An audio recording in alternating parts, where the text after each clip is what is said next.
Hello and welcome to Network Collective. We're here today to talk about networking without wires. Although our users perceive that wireless just works, we know that there's a lot more to it than that. Today, we have some great guests joining us to discuss wireless misconceptions.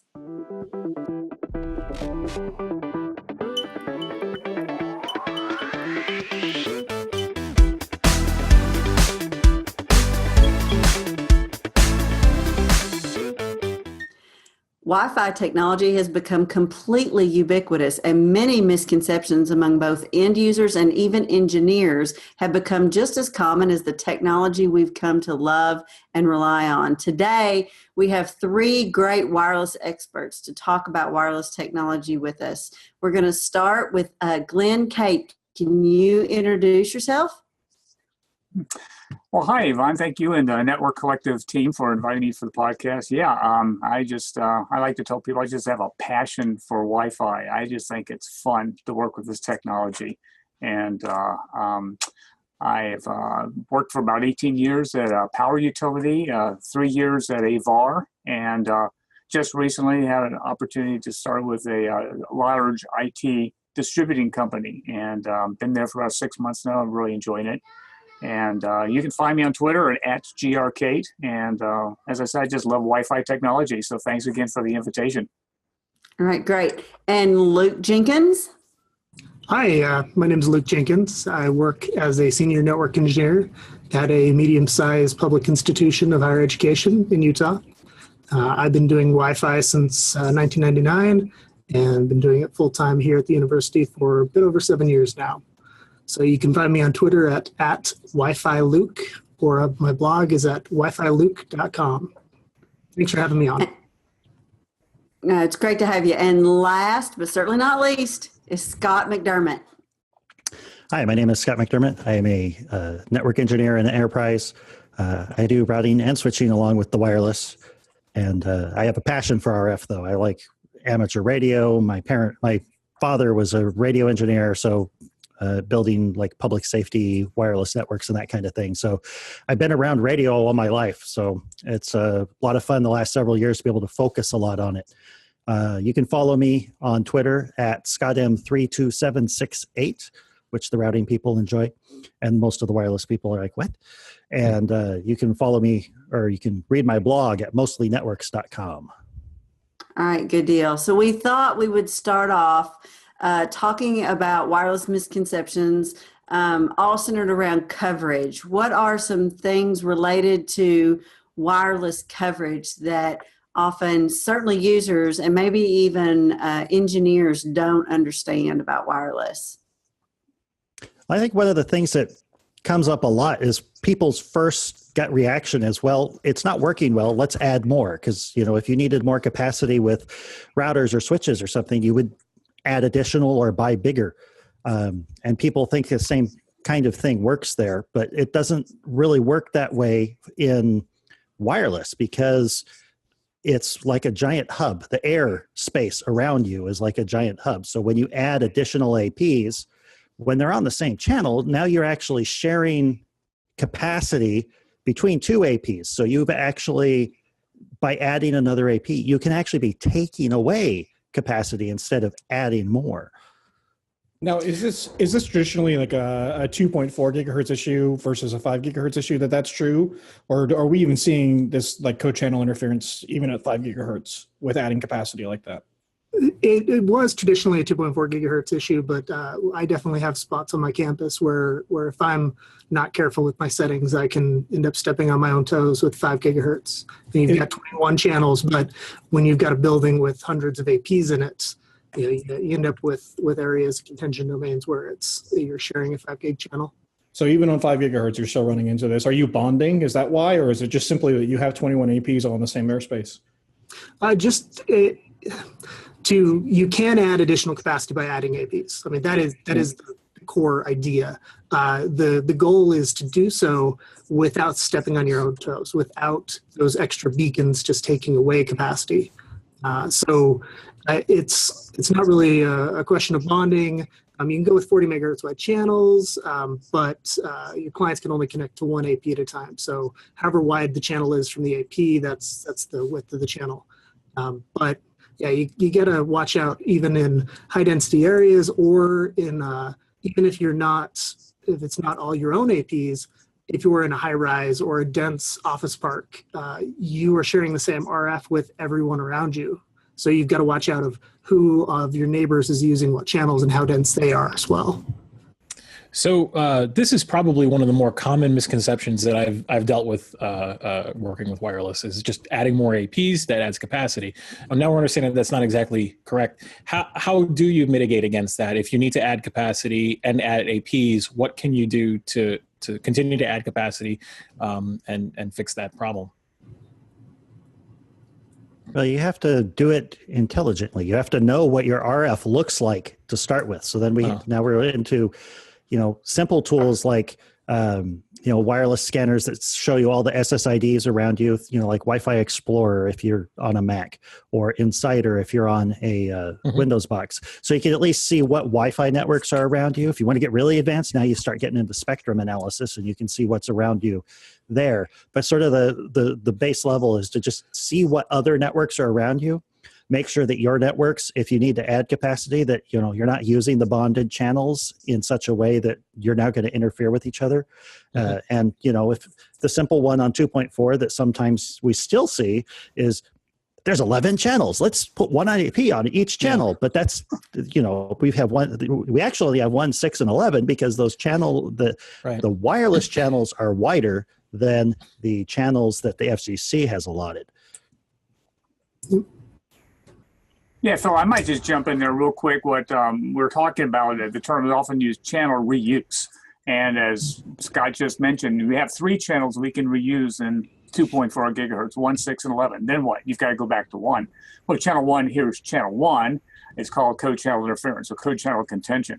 And I'm working in a warehouse right now, and the utilization on the 2.4 gigahertz band is sometimes 60, 70%.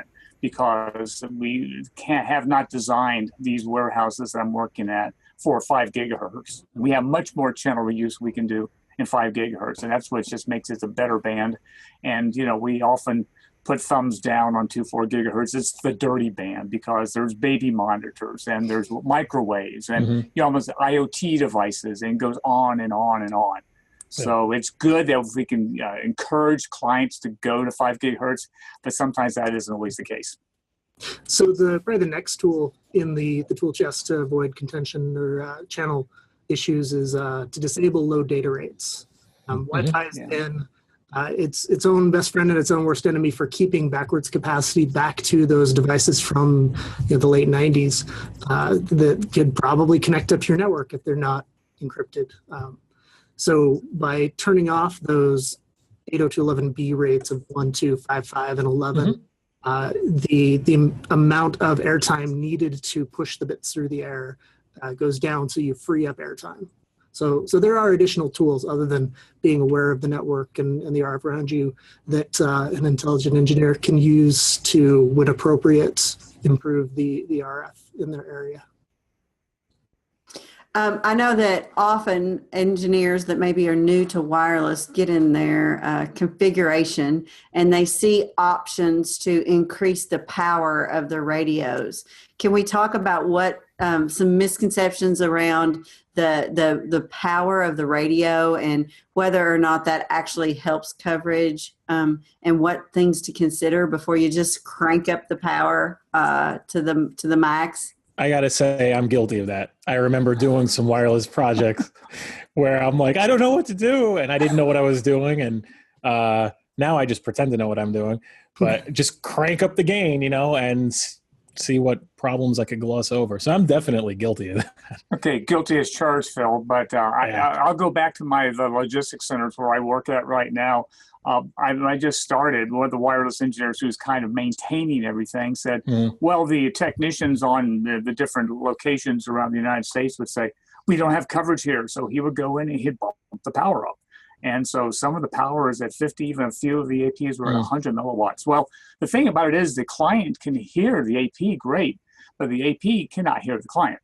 And that's the real problem. We have to think of trying to amount, if we can, adjust the power levels to be very, as much as possible, about the same. That's not always the case, but that's a good rule of thumb. If you can keep the power levels low, and so the client can hear the AP well, so the AP can hear the client well, that's just one thing. So too much power is not good. We call that problem the alligator problem, where alligators have very large mouths and they're very loud. They have itty bitty little ears. So you want to make sure that you're balanced with your clients as well as you can. Yeah, and if you're thinking about it, you've got two transmitters. You have one transmitting in one direction and one transmitting in the other direction. Just because if you have something with more power, it's just louder. It can go further, but if the guy with the big squirt gun can shoot the guy with the little squirt gun, but the guy with the big squirt gun's never going to get wet from the guy with the little squirt gun. That's good. That's good. I like that analogy. It's really good. No, it really does help me. Yeah. The issue that I had, and this was probably 8, 9, 10 years ago, was in a manufacturing facility, and they were using voice over IP phones over wireless. And the managers of the facility, they each had a phone, and there were literally 200 of these phones, very large facility, and they would walk around having conversations. A lot of the time, when you talk about roaming and stuff, it's not really roaming in the sense that people are like holding their laptop and walking, and just trying to, they're going to a conference room, to their cubicle, things like that. But they were on and the calls would not necessarily drop, but they would get bad as they switched from APs, and we would track that. And you'd hear little blips and things. And so I didn't know what to do. And the VAR that I was with, it was just my job and to figure it out. And I just cranked the gain, and it seemed to smooth some of that stuff over. And then I talked to some of the senior guys when I got back to the office, and they were like, no, that's not right. So. Well, and there are also antenna placement. I have seen pictures from my place of employment where antennas are mounted near the floor behind a metal desk. Yeah. And then we get complaints about clients who can't connect to the wireless, and the network's terrible. So what are some misconceptions about antenna placement? And also, what's the best way to place an antenna, and how do you think through that? Scott just had a demo. Yeah, that's how you. So I've got, for those of you who are listening instead of watching, I have an AP with two antennas, one pointed perpendicular, or one pointed vertically, the other horizontally, and that's not usually what you actually want. Normally you want them both facing the same direction, and normally you want them to be vertical because it's not a laser. It doesn't shoot out of the end of the antenna. It's actually a big donut around. Which would be the amazing if it did. But anyway. But you see that all the time, and it's almost never actually what people intended. And then a lot of times it's in a place where people can hit them. If you're like in a school or even in a hospital, just wherever. If people can reach it and the antennas are sticking down, somebody's going to hit them, or it's going to get hit accidentally. You can have a helpful end user. Oh, I know better than that. They need to go like this, or they need to. Oh, yeah. Yeah. Not just end user though. The last bigger wireless project I did was about a year ago, and it was at a university, and we had summer interns putting in. We had cabling people that would mount them, right? The cabling contractors would mount the APs. This was the 2702 with the externals, high ceilings too. And then the interns came in and got on either the cherry picker or the ladders and put the antenna on for us. Antennas. I learned that, by the way. It's not antennae. That's just for insects. It's antennas with an S. And they put them like 45-degree angles. So if you can picture that the square of the 2702 and then the four antennas, they were pointing out 45 degrees angle this way and then out at the corners. And they were interns. So I'm like, you get back on that ladder when I got in there. and I described it to them as a blood cell. So it's not necessarily like empty in the middle. It's thin, if you can picture a blood cell flat on the ground. I don't know if Scott disagrees with me on that, but that's how I described it to them. I prefer donuts, Boston cream, whatever. But that was my experience about a year ago. It was fun. I remember that, and just looking up and seeing like something like 700 and something APs throughout the entire campus. And in that building, I don't know, 200. And I'm just like, you get back on that ladder, kid, so it's fun. So we're talking a lot about the shape or pattern of the signal. Yeah. So the assumption here, and just for the clarity of those who may be following along who don't do a lot of wireless, this is an omnidirectional antenna, right? So this. Good point. Good call. This is one that sends signal out right in a radiating fashion in all directions. There are directional antennas which change the pattern completely. I think some of the more interesting wireless antenna placements come from those. That pointed completely the wrong direction. No, but even with Omni, you got to be careful. I'm sorry, I cut you off. Go ahead. My favorites are the mix and match, where it's a couple of directional and a couple of omnis, and people think that it's going to be, best of both worlds. On the same AP. On the same AP, yes. Yeah. And But wait, horrible. it's not? No. It's not? No. Well, the other thing that, people, as far as like AP placements and stuff, I remember one site, they were complaining that the wireless was really horrible. So I show up there, and originally, because of budget and whatnot, and early in my career with wireless probably, the AP had been placed on top of a desk. And the, it's sort of like this organic growth thing. Anyway, it was a long time ago.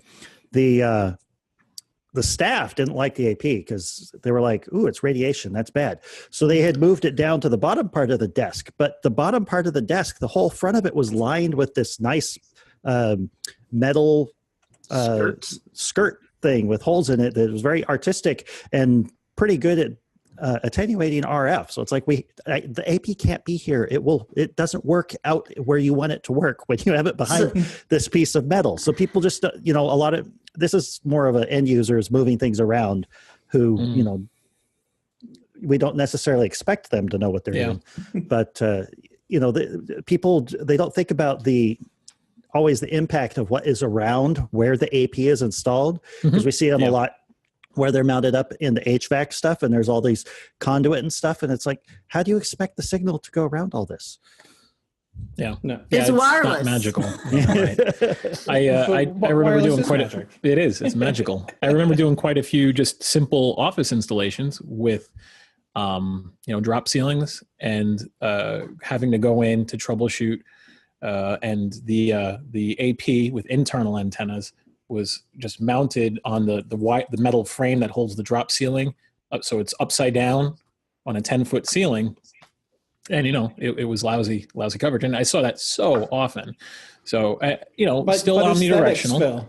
Phil, we want wireless, but we can't see the APs. You just can't see them. Yeah. Everyone's nodding their head. Oh, come on. That's so common, though. That's so common. I've had so many customers say that. I say that because I worked a project a while ago that was they wanted outdoor wireless. Yeah. And it was over a pool area at a resort. And they were very, very concerned about the aesthetics of the way things looked. But there was like 40 feet of nothing but concrete and steel between where they wanted to put it and where it would actually work. And so we had a spirited conversation about the effectiveness of RF through concrete. And I'm okay with that, though. I'm okay with customers that say, look, we have it's a jewelry store. I've done that. It was a jewelry chain in my area, jewelry store chain, and we don't want them hanging down, So, I get that. There is an aesthetic, and you take that into account. But well, my favorite is throwing it in a drop ceiling. This is the cookie cutter office building, and we can't have APs hanging from the ceiling like every other cookie cutter office building that's out there. But that's my own little gripe. So I'll get off. It's a legit gripe because I remember seeing them all over the place, and I'm like, well, isn't that a fire sprinkler? Isn't that a emergency light thing? Isn't that what are you talking about? Do you want wireless or not? So that's definitely a misconception that I've come across, that it's just an internal AP. You could just throw it in the corner, throw it in the in the local closet, literally in the local closet on the shelf, or throw it in the drop ceiling upside down, and you're good. That's not true. You could probably get away with it if there's 7 people in your office and you're sitting there. I get that, but not true. Yeah, Phil, you mentioned that there's a couple of tags along with that. Yeah, line of sight is what we often say. So if you can hang the AP below the plenum, below the drop ceiling, that's great. There's a vendor now that if you'll send them a picture of what your wallpaper or what your screen or what your grid looks like. They'll make a skin that you can put over your external antenna or put over your AP, and it is amazing how it really causes that AP to reflect and to actually mold right back into wherever it's mounted, whether it's wallpaper or a drop ceiling. So that's kind of a cool thing too. Yeah.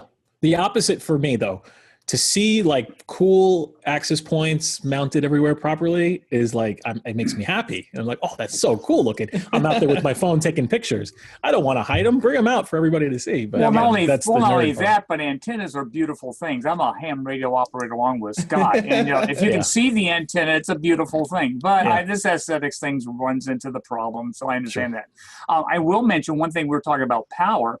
A patch antenna will do a couple things for you too. It'll give you like a bigger megaphone, if you will, and also bigger ears to your access point. I'm glad you said have that. something, okay, yeah. If you have go ahead. This ties back right into our initial conversation, right? Extending signal range, right? We don't want to just boost up transmit power.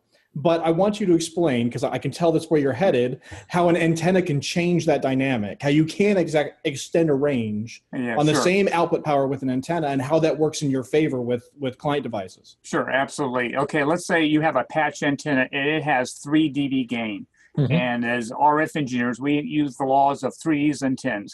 3 dB means you're doubling your power. 10 dB means you're multiplying it by 10. So let's say you have a 10 milliwatt access point. Let's just use milliwatts for that. And you have it mounted at the top of one of our warehouses. But you don't want that signal 40 feet up in the air. You want that signal, that RF down as closest to the people where they have the hand scanners and the forklifts and everything, correct? So you'll use let's say a 3 dB patch antenna. So that will not only broadcast, it will double that power, make 20 milliwatts, but also project that power so it's closer to the floor, as opposed to an omnidirectional antenna 40 feet up in the air. And the only really thing that can hear that that access point 40 foot up in the air is the other access point about 20 feet away, 40 feet up in the air, right? And so that's it's a directional antenna, but you get that antenna signal down. But that access point also has 3 dB of receive gain as well. So it can hear that weaker signal and double the amplification of that signal as it goes back to the access point. Right. So go ahead, Luke. Yeah, one other piece on that, Glenn, is that it not only increases your reception in the area of interest, it also makes the rest of the area, the sphere, less sensitive, the AP less sensitive to those areas. So directional antennas are great for a sports arena or a bowl, to where you want to separate what's going on in the bowl from the areas around it. So you can use directional antennas to increase sensitivity in some areas and make you more deaf for other areas. That's really good stuff. So we talked a lot about coverage. We're going to move on to another area where there are lots of misconceptions, and we've touched on these a bit, but I'd like to go a little deeper. What about capacity? We talked a little bit about 2.4 gigahertz and how you have 3 channels basically of use, and then we've talked about 5. Can we talk a little bit about some of the misconceptions about adding capacity to a wireless network, and then really what we should know about how to increase our capacity? Any thoughts? Hire a wireless engineer. Hi, Mr. Wireless Engineer. It's serious. Keith Parsons is well-known in the wireless community, and he likes to say coverage is easy. Capacity is where it gets hard. And that really it is, because now we're having to deal with, where are we putting the APs? What kinds of antennas are we putting on the APs? What power levels are we running these APs? What channels are we using these APs? Are we using the wide channels? Are we using the narrow channels? What are the clients? And all of these things, it's like fixing capacity is like saying, go install a data center. What's it? Okay, it's just chock full of variables. So I can't run 50 clients on a low-end access point, for example, and expect them There's to be some able vendors to who work say well? it can. I'm not sure about that though. Well, and it might work great if all you need is super simple, like say they're Internet of Things devices, and they just need a few K per second, maybe even less, to send little packets of, hey, here's my temperature, here's my temperature. Oh, I need to open this gate. Okay, open this gate. So you have to really look at the whole picture, the whole equation of what are the client devices, what are the applications that are expected to work. If you're going off of capacity for an arena or an area where you can have the public in, what's your take rate going to be? How many devices per person? How many are active? How many are just in pockets doing background data? So there really are a lot of variables that need to be considered. I think if you're a network engineer and you're looking to expand out into wireless, the CWNA course is a great way to kind of first look at these sorts of things that we deal with today as wireless engineers. Good deal. I heard you sorry, mention. There's no easy answer for that question. No, that's part of what we want to flesh out here is that capacity is not an easy question to solve, and you're not going to necessarily solve your capacity problems by just adding another AP when you've got lots of clients in a space and you've got limited spectrum, especially if your clients require 2.4, right? So I heard you mention clients, and I know that we have some strong opinions about client devices, but what are some wireless misconceptions surrounding wireless clients? Because it's a two-way conversation. It's not just the AP. There's a device that's also talking on our wireless network. Mm-hmm. Am I going to have to call on somebody? Come on, Hey, Scott. Phil. I know you have a. Hey, Phil, go ahead, Scott. Jump in. If you want to go. Okay, well, I'll just go ahead and say it. I told Phil earlier, clients suck. I mean, I'm sorry. It's just that the one for clients, Wi-Fi would work great, but every client has usually their own characteristics. Is it an Android device? Is it a Mac? Is it an Apple? Is it iOS? Is it a notebook? Is it a tablet? What are they trying to run? Are their drivers up to date? It's one thing after another. If every client was perfect, it would be great, but they're not, and they're different. And that's just what makes, to quote many wireless engineers, we often say, and here's the percentage that is often thrown out, 80% of wireless problems are client related, 80%. Well, and Glenn, you got to remember, even if it is the latest driver, often manufacturers aren't quite testing their drivers as well as they should, or with the exact combination of gear and applications that you're running. So it's not just is it the latest driver, but is it the best driver? Mm-hmm. And then we're trying to design these networks to work for these clients, but it's kind of hard when most of the manufacturers don't tell us how they make their decisions. Mm-hmm. So, it's like, well, at what point in, say, it's a client on a phone walking down a hallway and he goes around the corner. At what point does the signal have to change, or the difference between this signal and the signal of the next AP? How is it going to decide when to roam to that next AP? Does the signal have to get really bad? Is it going to say, oh, this one's much better, I'm going to move? I mean, it's just the decision-making process of all these clients is different, and very few of the vendors document them at all. So it makes, you end up having to experiment, and then you make it work well for maybe one client, and then the next week somebody shows up to use it and they're using a different client and it doesn't work worth a darn for them because their client has a completely different structure for its decision-making process. You mentioned something there, and it was, I think it's probably a misconception here, and it's roaming, right? I know inside, Cisco Wireless LAN Controller, like we have the ability to kind of influence that. We can say when we want a client to start hunting for another AP, what DB level.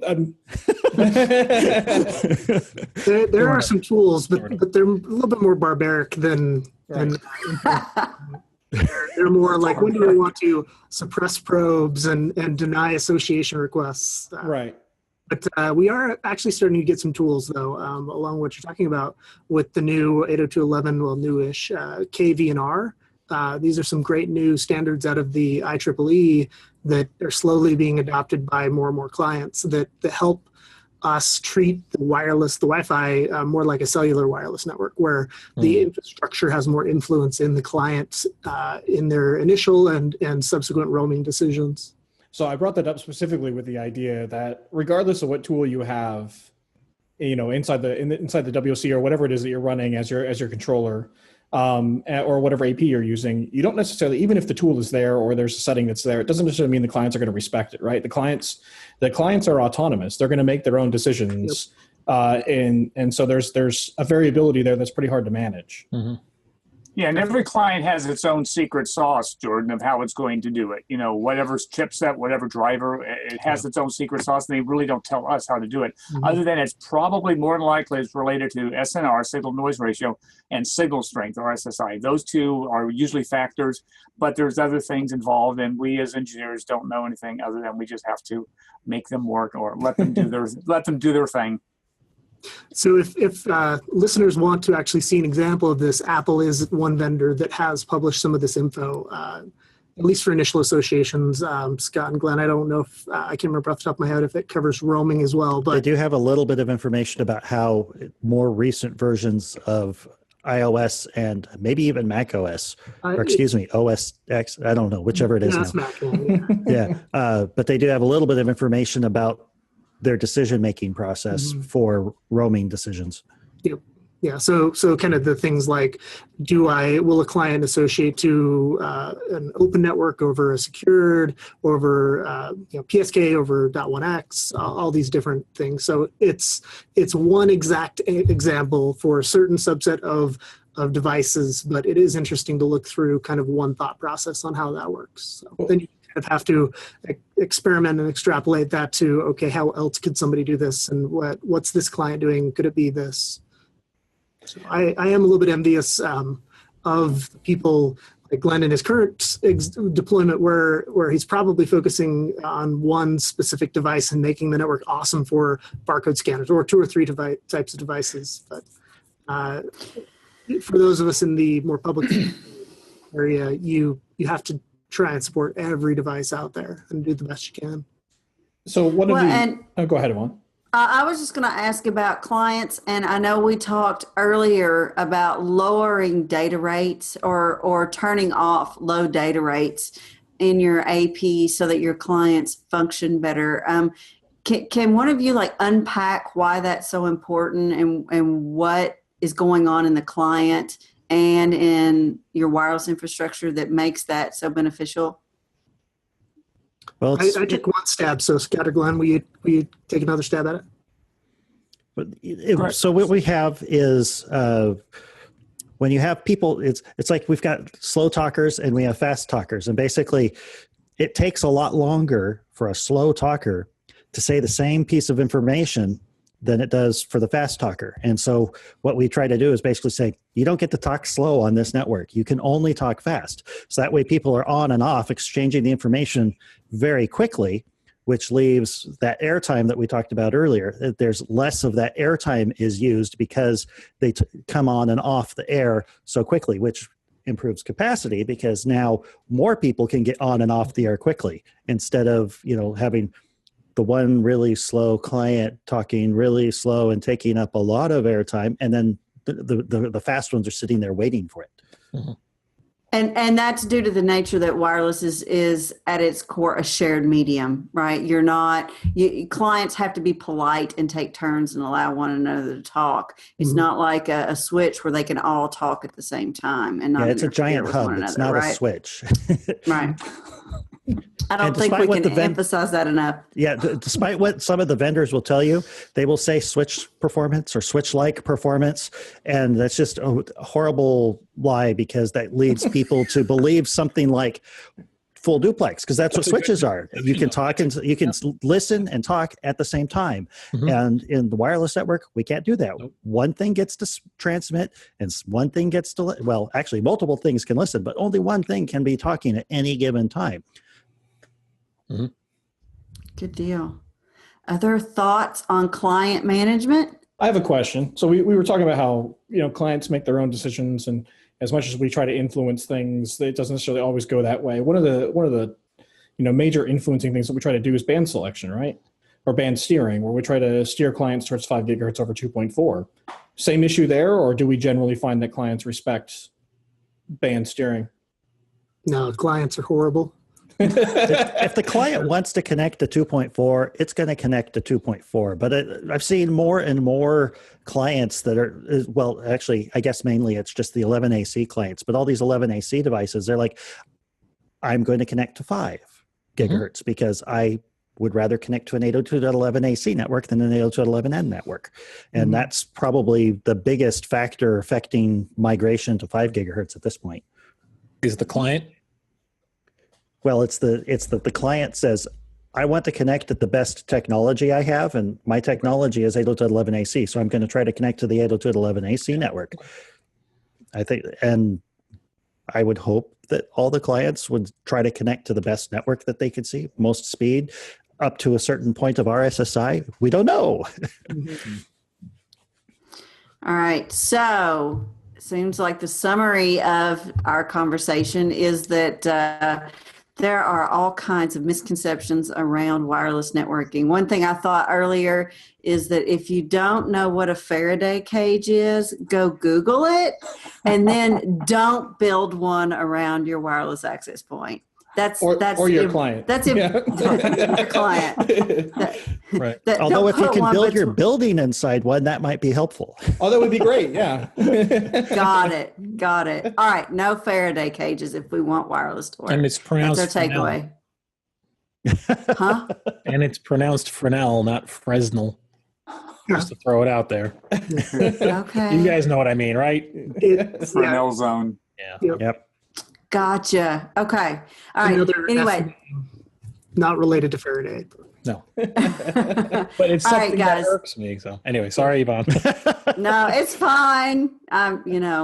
We're happy to let Phil ramble here, right? Thanks. No. All right, guys. Thanks for joining us to discuss the wireless misconceptions. Before we sign off, I want to give my co-hosts an opportunity to just introduce themselves and tell you where you can find them. All right, Jordan? Sure. I'm at BCJordo on Twitter. I blog at jordanmartin.net. All right, great. And Phil? Hey, you can find me at network_Phil on Twitter, and the blog is networkphil.com. All right. And I am Yvonne Sharp. You can find me at esharp.net or on Twitter at Sharp Network. And thank you for joining us for another episode of Network Collective.